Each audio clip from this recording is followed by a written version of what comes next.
Shwmae, diolch yn fawr am eich gwylio am y fideo hwn. Yn y fideo yma, dwi'n eisiau I gyflwyno feddalwedd ar gyfer golygiad o destunau ar gyfer codio neu raglenni sydd yn galw emacs. Maen wedi bodoli ers degawdau ac maen dal un o'r meddalwedd ar gyfer golygu destunau yn yr ymgylchiad o codio neu raglenni yn Linux, enghraifft, ar gyfer y trwsio neu golygiad o'r destunau, maen eithriadol yn campus. Y prif fantais yw, oherwydd mae'r gyda fe mor gymaint o'r helaethrwydd o'r orchymynion oddi wrth y ffyrdd I reoli gweithrediad o'r golygu y testun. Os ydy'r defnyddiwr yn dysgu yr helaethrwydd o'r orchymynion yma, maen gallu yn rhaglenni neu codio yn llawer mwy cyflym, ac yn y ffordd yma yn dod yn fwy effeithlon yn ei gwaith. Ond nid yn unig yw'r meddalwedd emacs yn golygwr testun yn eithriadol yn rhyfeddol.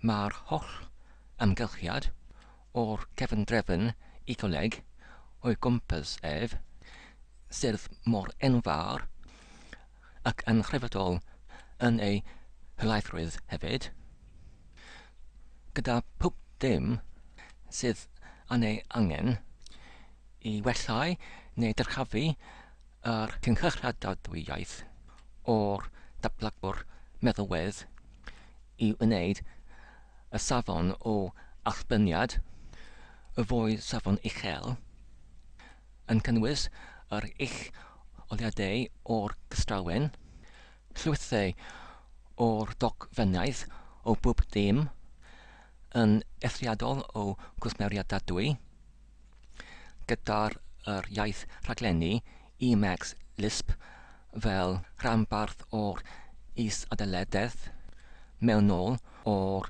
feddalwedd, ac hefyd mae'r pob dim o fathau gwahanol o'r offerennau ar gyfer gwaith fel yr e-bost ac hefyd newyddion ac hefyd y calendar ac hefyd cynllunwyr ar gyfer prosiectau ac llawer o'r ystyniadau eraill.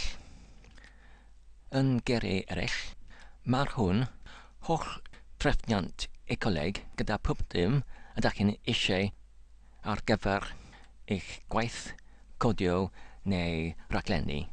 Felly, pa fath o raglenwyr sydd yn defnyddio meddalwedd hwn? Wel, maen tebyg, maen nhw'n yn fwyaf yn y byd o'r cod tarddiad agored yn codio yn yr ieithoedd fel Lisp neu C neu Perl, ond dwi'n yn defnyddio emacs ar gyfer rhaglenni yn y ieithoedd o Tymyla, C++, a JavaScript. Yn y fideo hwn, dwi'n mynd I arddangos sut I installeiddio neu ysodi y meddalwedd hwn ar fy nghyfrifiadur. Mae'r fy nghyfrifiadur yn Windows 7 gyda'r 32 bit ac hefyd gyda'r cof mynediad hapnam sydd yn 4 gigabait, ond mewn gwirionedd mae'n 2.99 gigabait sydd yn defnyddiol. Felly, I ysodi y meddalwedd emacs, mae'n angen yn gyntaf I mynd i'r wefan GNU neu gnu.org/software/emacs. Wedyn, fy'n angen I dewis y cysylltiad Windows Ac wedyn, fy'n angen I dewis cysylltiad main gyda yw fy server. Ac wedyn, dwi'n mynd I ddewis y fersiwn diweddaf, sef emacs cysylltnod 27. Ac wedyn, dwi'n mynd I lawrlwytho y ffeil emacs cysylltnod 27.2 cysylltnod I 686 cysylltnod installer.exa.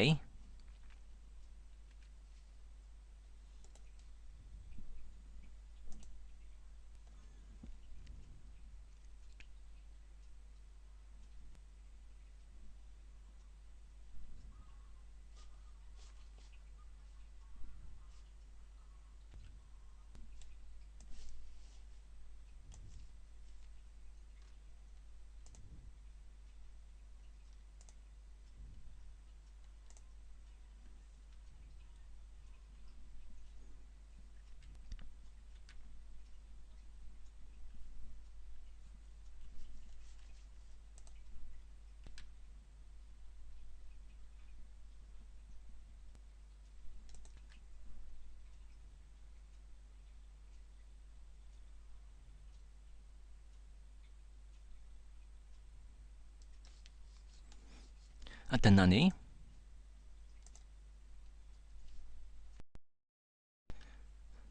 Felly, pan dwi'n yn rhedeg yr emacs ar gyfer y cyntaf tro, mae'r hwn yn digwydd.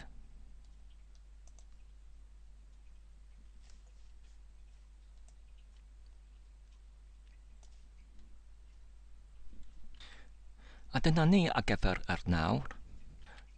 Yn y fideo nesaf, dwi'n gobeithio I arddangos y gorchmynion sylfaenol I symud yr cychwr o gwmpas yn yr testun ac hefyd sut I lygu ac I drwsio y testun.